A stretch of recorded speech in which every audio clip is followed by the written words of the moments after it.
Well, I'm available to start at right tackle. You can't see when I have clothes on. All right. Well, there's not an even playing field. There's never been an even playing field. There never will be an even playing field. What shampoo do you use on your hair? You don't need to be Superman to play in this offense. You're listening to The Red Zone. Welcome, Badgers fans, to another episode of The Red Zone.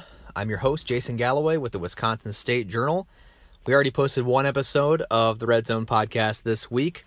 Go check that out if you haven't seen it yet. We sat down with Zach Heilprin from The Zone and previewed the Big Ten Championship game and talked about some other things, too, that were pretty interesting. And then we also spoke with Chris James. So go check that out if you haven't listened to it yet. Today's episode is a mailbag issue. I've already asked you guys for some questions that I'm going to try to answer to the best of my knowledge right now. So we'll go ahead and get right into that.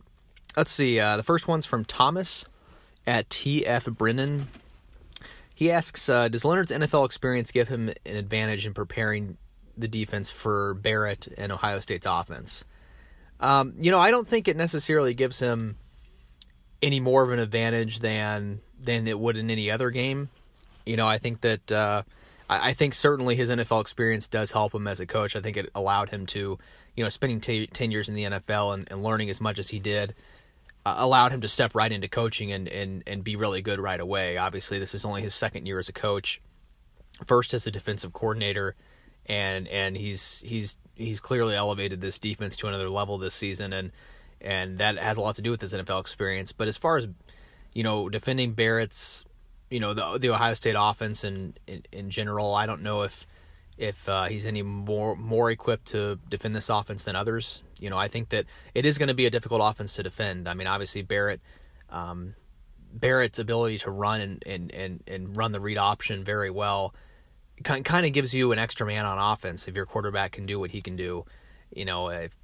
Usually, when you don't have a dual threat guy back there, you don't have to account for the quarterback in the run game, and with Barrett's ability to make plays, when they run that read option, they get defenses in a lot of one-on-one situations. They get their running backs in a lot of situations where if they make one guy miss, then it can be a huge play. And Wisconsin has talked a lot about this week about getting a lot of hats to the ball and making sure that they make open field tackles in space when it's just one guy versus another, and that's difficult against an Ohio State team that has a lot of athletes and explosive players. But that's the challenge you face with Ohio State. That's why this is a difficult game, and it's it's why it's going to be tough to win. So I think Leonard is I think he'll have a good plan like he has all year, and I think that the defense will play well.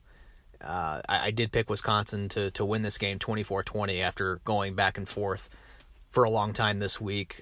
So I do think the defense will show up and play well against this offense, but it's not going to be an easy task. Snarky Moose at S2000_Moose asks, when evaluating Wisconsin-Ohio State, why does no one consider the role of play action? UW runs it well, and Iowa shredded Ohio State with it. What am I missing? Well, I don't know if nobody's talking about it. I think Wisconsin always, I think they always want to hit some plays in the play action game, and obviously we've seen this year in a lot of games. Wisconsin they want to get that running game going first and have that kind of parlay into the play action game. And I don't know if the Iowa game. A lot of people are pointing to the Iowa game as reasons why Wisconsin, can take advantage of this defense and be really successful. And I don't know if you can really do that. I mean, that Iowa game was a pretty big aberration for this Ohio State team. Obviously people point to the tight ends having success there, and those two tight ends for Iowa had 4 touchdowns and a bunch of yards and a bunch of catches, and that's true. I mean, Ohio State just didn't play well in that game, and obviously they gave up 55 points, and some of that was due to turnovers offensively. But I think there's a lot bigger sample size of this Ohio State defense playing really well, and their defensive front being really difficult to not only run against but to protect when you do drop back to pass. So I think play action will play a role. I think that Wisconsin wants to get to that point in this game, but if you don't set up the run first, and if they're able to stop the run and they feel like they can, they can slow down Wisconsin's running game without kind of selling out against it, then it's not necessarily going to work as well as you hope it will. So I think it's a little more complicated than just saying, Iowa killed them with play action, so Wisconsin can just do the same and throw the ball all over the field. I don't think that's necessarily going to happen on Saturday. Now, if they can get that running game going, though, the offense is going to be a lot more difficult to defend, and play action is certainly a part of that. Mark Wolfgram has a couple questions for us, at Mark W. Wolfgram. Let's see, his first one, do you think there's a chance that Clemson and Miami finish ahead of UW if that's a close, well-played game? It's a big fall from number 1 to number 5 for a close loss to another college football playoff team. Committee seems to love Clemson despite the bad Syracuse loss. I would be shocked if Clemson lost and stayed ahead of Wisconsin. But that being said, I'm someone who has Wisconsin ranked ahead of Clemson currently. So, I'm probably not the best person to ask when you're talking about what the committee's going to do with Clemson, because I think they're ranked too highly right now. Not that I think Clemson's one of the most talented teams in the country, but like Mark mentioned, I think they get a pass for the Syracuse loss because Kelly Bryant went out. They were already losing that game when he went out late in the second quarter, and I don't think you can just assume they would have won. I guess you can't assume they would have lost either, but they did lose the game, and I think they need to be counted off more for that to lose to a bad Syracuse team. And I don't have them. I certainly don't have the number 1 right now. And but a 2-loss Clemson team, with one of those losses being to Syracuse, even with a Bryant injury, that would just, especially a Wisconsin team just coming off a win over a top 10 Ohio State team, I just simply can't see that. I've heard people talk about the fact that, Clemson's in no matter what, even if they lose a close game. I just don't think that should be the case at all. And maybe the committee loves them so much that might happen, but I just can't imagine. I just can't see Clemson staying ahead of Wisconsin if Wisconsin wins and Clemson loses. Let's see, Mark Wolfgram has another question. Is this the biggest game in Wisconsin history this weekend? And over under on the number of times Coach Chryst watched the Ohio State-Iowa game tape, 8, 10. I hope he noticed the open tight ends, fullbacks in the passing game. I guess that second one I kind of just went over a little bit already. That, not to say that you can't learn things from the Iowa game. I'm sure Paul Chryst has watched that tape a lot, and he's going to try to take advantage of what Iowa did in that game. But I do think that game was probably more of an aberration than anything. And I just, I don't think you should be going and expecting Wisconsin to just put up, points at will on this Ohio State team. So I wouldn't just point to that game and say that Wisconsin can do the same thing. I don't think Iowa could do the same thing if they played them 10 more times. So that's just the way it is. But is this the biggest game in UW history? Mark also asked. Again, I've been asked this before, and I don't know. I think it's got to be up there. I haven't been around the program long enough to know exactly, to be able to completely answer that. I know there was a really big Rose Bowl game in the 60s that it might have been, I can't remember the situation. It might have been 1 versus 2. Maybe it wasn't though. But it was 2 highly ranked teams, and I think they played USC in the Rose Bowl, and it was a really big game. So that one's probably up there. This one might be it though. You win this and you're in the playoffs and you're 2 wins from a national championship. This is basically, at least for Wisconsin. I know Ohio State might need a little bit of help, but this is basically like a quarterfinal playoff game for Wisconsin. You win this game and you're in the semifinals. So it's sort of like the playoffs have already started, and that's it's clearly a huge game, and it's definitely the biggest game they've played in a really long time, if not ever. David Jurgensen at Dr_Dave asks, who's the most likely junior to leave early for the draft? Nelson, Edwards, Dieter, etc. Yeah, I have gone over this in the past as well, but I'll touch on it again. I think Nelson might actually be the most likely. Nelson and Edwards, I think, are the 2 most likely to go. I do think those guys will end up leaving. I don't have any inside knowledge on that. That's just a guess, and I think that and just a hunch on that. I think they'll go relatively highly in the draft. I don't think either one will be a first round pick, but I think those are day 2 guys, and I think they'll end up leaving. Dieter is the one I'm really on the fence about. Obviously his future in the NFL is on the interior of the offensive line. I don't think he's going to be playing tackle in the NFL. And not that this year has hurt him at all. I think that he's done really well at tackle, and he's already proven himself at center and guard. But those guys don't typically go, as high as tackles in the draft unless you're just a really amazing player. So I don't know exactly where he would project. He might be a day 2 pick as well, but it's hard for me to tell. I'm not really an expert on offensive line play or anything like that. So I can't really exactly project him, but I do think there's a decent chance that he will leave. We'll just have to wait and see on that one. But yeah, I think Nelson Edwards, I would probably not count on those guys coming back. But who knows? Maybe they'll surprise people and go ahead and stay for their senior year. John Hermanson at John Hermanson asks, any early read on the potential mix of fans for Saturday? I know UW sold out their allotment of tickets, but that was only 10,000, and who knows if that includes people reselling on secondary markets.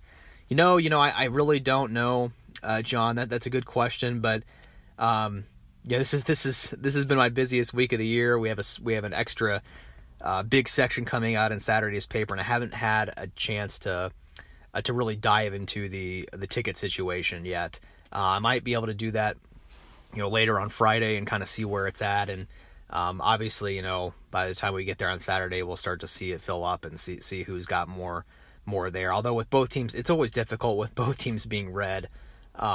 It's difficult to know when you're there for a while at least until the game gets going, which team has more fans there. But it'll be interesting to see, because this is like we mentioned earlier, this could be Wisconsin's. Might be their biggest game in program history. But Ohio State is also a fan base that really travels well, especially when the game is really meaningful for them, and that they are still in the thick of the playoff race. And like I said, Ohio State might need a help from one other team, but there's also a chance they might not. I think there's a lot of people that of the opinion that if Ohio State wins this game, they'll jump ahead of one-loss Alabama and take the 4th spot, even if the other 3 teams ahead of Wisconsin win. I probably think Alabama would be a little bit more deserving. I think that Iowa loss is really a black eye on Ohio State's schedule right now. But we'll have to see how it plays out if that does happen. And I guess the point I was making is that this is a really huge game for both teams, and it's going to be interesting to see what that split is. And right now I couldn't give you a guess. Bill Wesley at Wesley Bill asks, how is his team better suited than the 2014 team? Well, I think their defense is a lot better. I think the 2014 team, their defense was pretty good, but it wasn't anywhere near this level. I think 2015 was really the first year. I'm trying to remember exactly. Sometimes I get my years mixed up. But the 2014 defense was, it was a good unit, but it's just this Wisconsin defense, and I know they haven't played any explosive offenses yet, but I think it's just not on another level than that 2014 defense, and I can't imagine Ohio State coming out and scoring 59 points against this Wisconsin defense, even if the offense did commit a lot of turnovers and put them in bad situations. I can't imagine it getting out of hand like that again, at least to that extent.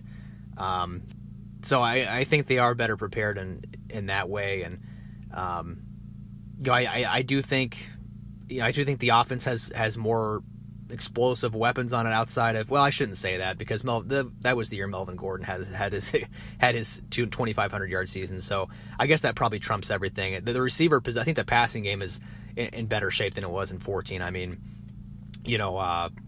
I think Hornibrook is a little better than Stavi, even though he's thrown interceptions this season. I do think that he's made a lot of strides, and I think they have so much more depth at receiver, even with Cephas and Peavy out. I think those 3 young players, AJ Taylor, Danny Davis, and Kendrick Pryor, those guys are just more explosive than most of the receivers they had in 2014. I think that year, Alex Erickson was their top guy. I'm trying to think of the other guys they had that year. It's hard for me to remember. I forget these seasons so quickly; they come and go, and it's hard to remember exactly the situation they were in back in 2014. But I know this team is better, and I know the defense is definitely better, and they do have more weapons in the passing game than they did that year too. Let's see, Sean Lingsweiler at Lazarus 21. Do you believe Zander Neuville will play? If not, how much of a deficiency will it leave in the tight end blocking game if it's up to Penniston? I do not think Neuville will play. I don't know, how long he's going to be out, but I definitely would not expect him to play in this game. I actually wrote about this extensively this week. Our film room story that we run every Tuesday. We led that with a big section on showing kind of what Neuville brings in the run game and if Penniston is if he's ready to step up and take Neville's place and as far as run blocking goes. And I guess to kind of summarize that story, you can check that out on madison.com if you want to go read it, but it was posted Tuesday. But my thing is, Penniston has improved as a blocker, but he's still not on the level of Neuville, and there is a drop off there. There's a pretty steep drop off, and I think Penniston is really going to have to dig deep here and play one of his best games as far as run blocking goes to make sure he can make this loss of Neuville not as noticeable, because I think that while he has improved, I think he just doesn't have the consistency yet that Neuville does in the run blocking game. And I think there's a lot of times where he can. I think I said in the story, when he gets connected with a defender, he's been pretty decent at staying with a block and finishing the play. But there's been other times where he just gets beat off the line of scrimmage. He whiffs on a guy.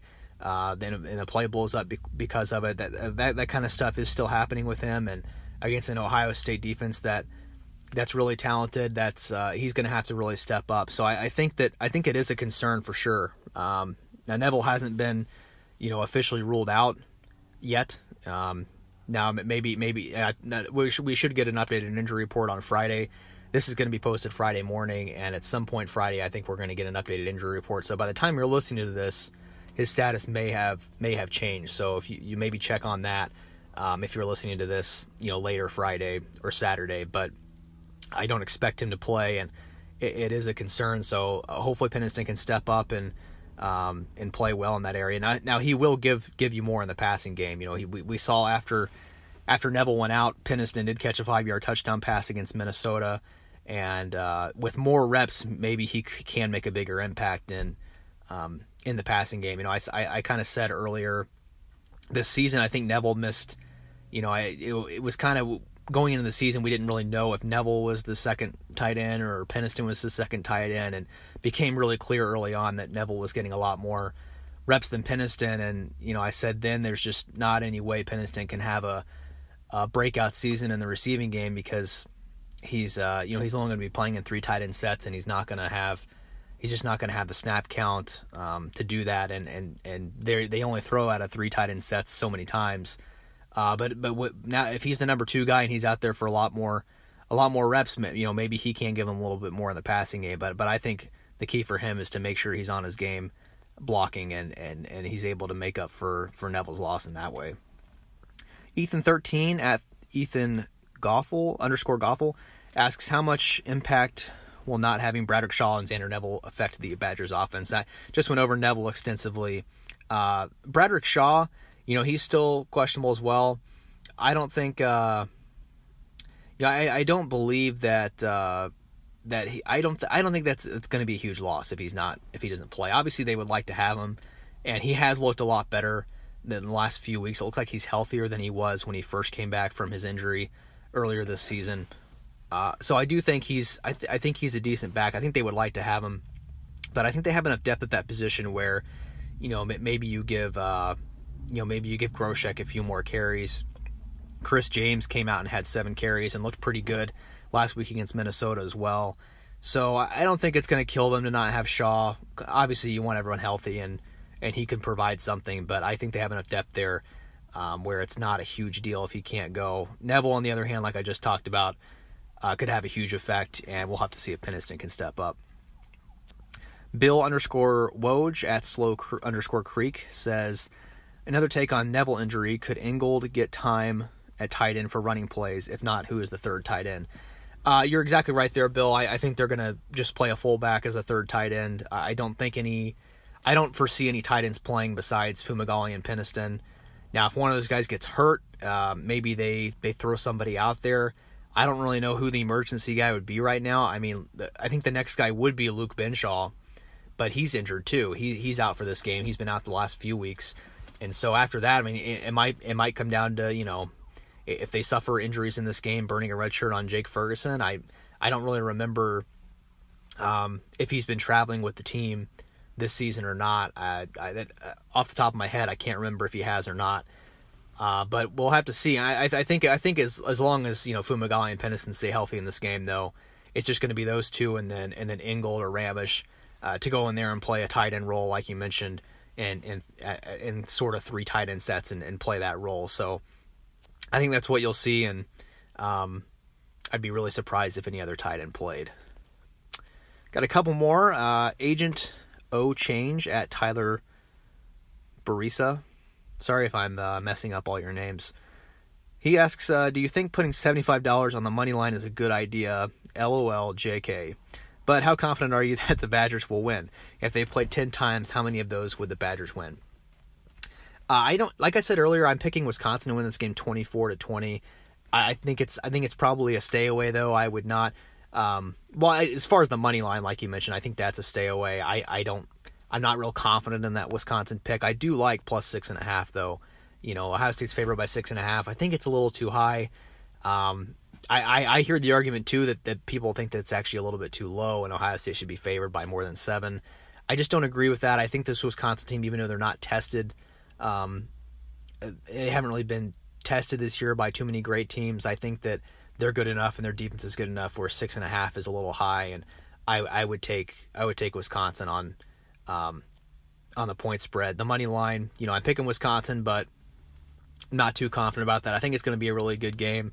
If you out of 10 times, how many would Wisconsin win? I guess I'd say 5. I guess I'd say I'm just sort of undecided on this game, even though I picked Wisconsin. So I'd say it just goes 5-5 if they play 10 times. That's a cop out for me, but I did at least make a pick, right? I'm picking Wisconsin to win, so we'll see if that turns out to be true. Last one here, Rye Badger at Rye Badger 1. Hornibrook with 17 attempts in the first half versus Minnesota. Chris taking advantage of overmatched opponent or giving Meyer more to think about? That's a good question. I think that, I think maybe Chris wanted to get Hornibrook going in this Minnesota game to give him a little bit of confidence. I also think that they were kind of taking what the defense gave them. Obviously, they were stacking the box like most teams do, but I think Minnesota was sort of giving them a lot of those slants that they completed. They completed a lot of plays over the middle in that game, and Minnesota didn't really take it away, so they just kind of kept taking it. And I don't think it was necessarily anything about giving Ohio State more to think about. I think it was more just the way the game played out. I'm not really sure if they were planning that going into the game, but maybe they were. It's hard for me to exactly say just by watching it. But I don't know. I mean, we'll have to see how Wisconsin comes out. I still think that they'll try to establish the run game early in this one. I think that I don't think they're going to go out there and start passing it around right away in the first quarter. Maybe they will to try to throw Ohio State off its game, and especially if Ohio State is stacking the box heavily. Maybe he will put trust in Hornibrook to do that. But I think clearly they do want to establish the running game and first and go that direction and do play action off of it. And, I will say one other thing I touched on in the film room story on Tuesday on madison.com is that since if you remember Wisconsin's first drive against Michigan, they had a 3rd and 1 and ran a fullback dive, and everybody knew it was coming, and Michigan stuffed it, and Wisconsin had a punt. And since then, Chris, I think, has done he's really tried to be a little bit more unpredictable on 3rd down, third and short, like 3rd and 1, 3rd and 2. I think 5 straight times on 3rd and 1 or 3rd and 2 after they got stuffed against Michigan, he didn't run the fullback dive, and I think on 3 of those 5 they were passes, and one of those was actually the 41-yard Ramish run, sort of the misdirection play that was a pretty clever play they put in this past week. So I think that as far as giving Ohio State more to think about, I guess that's one thing that maybe they did in the last couple games. I think Ohio State comes in this game, maybe in 3rd and short situations they're not quite as sure that Wisconsin's just going to run it up the middle. So I guess if you're talking about things that maybe Wisconsin has given Ohio State more to think about the last couple of weeks, that's I guess that's one thing I can think of. I don't necessarily think that was intentional by Wisconsin to just do that because of Ohio State. I don't think they were doing that, but I think that's just one little change I noticed. So I don't know. We'll see how it plays out. It's always hard to predict these things and predict play calling. Sometimes coordinators sometimes they come out and do something completely different than you expect. So especially in a big game like this, we could see that too. So that's the fun thing about these games. You never know quite what's going to happen. That's going to do it. Thanks for all the questions, guys, and thanks for listening. Follow me on Twitter at Jason_Galloway. If you haven't already, you can subscribe to the Red Zone on iTunes or on Google Play. And keep visiting madison.com for all of your Badgers football news. Thanks for listening.